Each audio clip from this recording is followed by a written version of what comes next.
એક બાદ જે વારાણસી કે જ્યાંથી પ્રધાનમંત્રી મોદી સંબોધન કરી રહ્યા છે।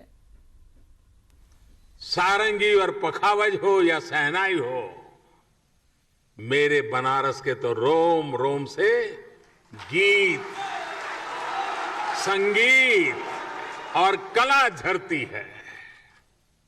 यहां गंगा के घाटों पर कितनी ही कलाएं विकसित हुई हैं, ज्ञान शिखर तक पहुंचा है और मानवता से जुड़े कितने गंभीर चिंतन इस मिट्टी में हुए हैं।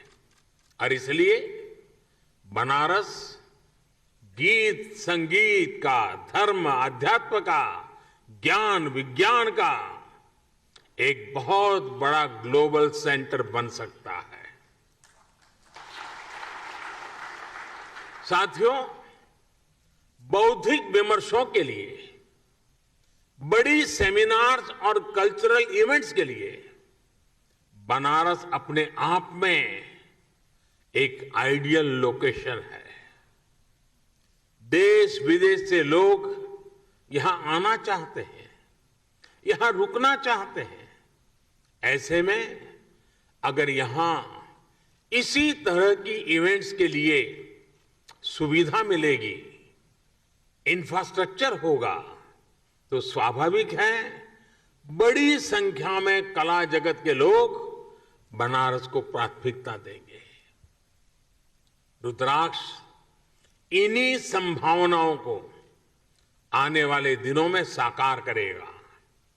देश विदेश से कल्चरल एक्सचेंज का एक सेंटर बनेगा। उदाहरण के तौर पर बनारस में जो कवि सम्मेलन होते हैं, उनके फैन पूरे देश में और दुनिया में हैं। आने वाले समय में इन कवि सम्मेलनों को वैश्विक प्रारूप में इस सेंटर में आयोजित किया जा सकता है।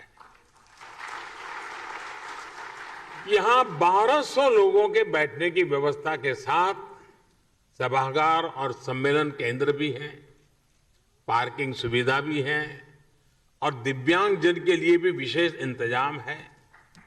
इसी तरह पिछले 6-7 सालों में बनारस के हैंडीक्राफ्ट और शिल्प को भी प्रमोट करने, मजबूत करने की दिशा में काफी काम हुआ है।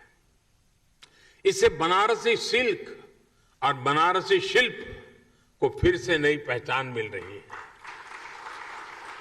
यहां व्यापारिक गतिविधियां भी बढ़ रही है। रुद्राक्ष इन गतिविधियों को भी बढ़ाने में मदद करेगा। इस इंफ्रास्ट्रक्चर का कई तरह से बिजनेस एक्टिविटीज में इस्तेमाल किया जा सकता है। साथियों, भगवान विश्वनाथ ने तो खुद ही कहा है, सर्व क्षेत्रेषु भूपुष्ठे काशी क्षेत्रम चमे वपुः।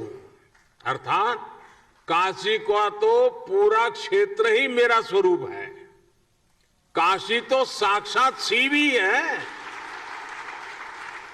अब जब पिछले 7 सालों में इतनी सारी विकास परियोजनाओं से काशी का श्रृंगार हो रहा है, तो ये श्रृंगार बिना रुद्राक्ष को कैसे पूरा हो सकता था।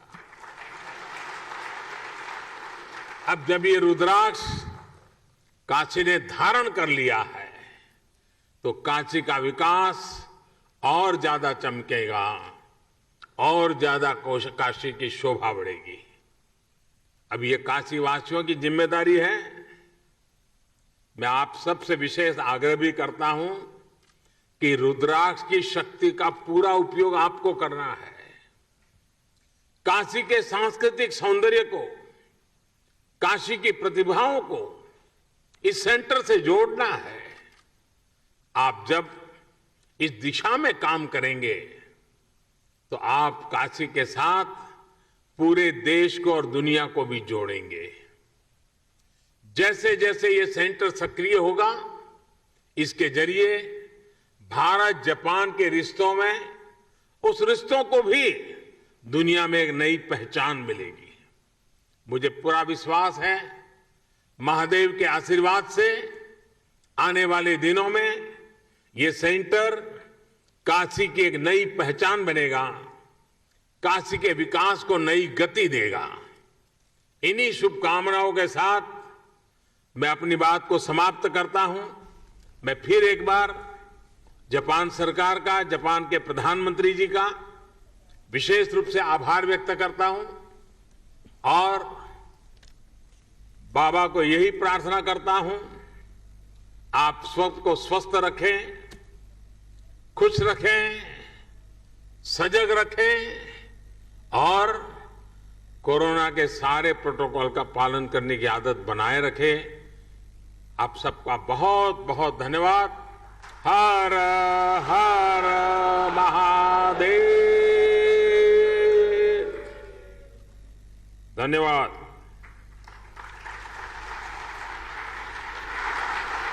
તો પ્રધાનમંત્રી મોદી રુદ્રાક્ષ સેન્ટર ખાતે લોકાર્પણ માટે પહોંચ્યા હતા. લોકાર્પણ કાર્યક્રમમાં પહોંચ્યા બાદ તેઓએ જાપાનના પૂર્વ વડાપ્રધાન શિન્ઝો આબેનો પણ આભાર માન્યો. રુદ્રાક્ષ સેન્ટર કે જે જાપાન ભારતની દોસ્તીને આગળ વધારતું માનવામાં આવી રહ્યા છે, જેને લઈને આજે વારાણસીની મુલાકાત દરમિયાન તેઓએ અહીં રુદ્રાક્ષ સેન્ટરનું લોકાર્પણ કર્યું હતું.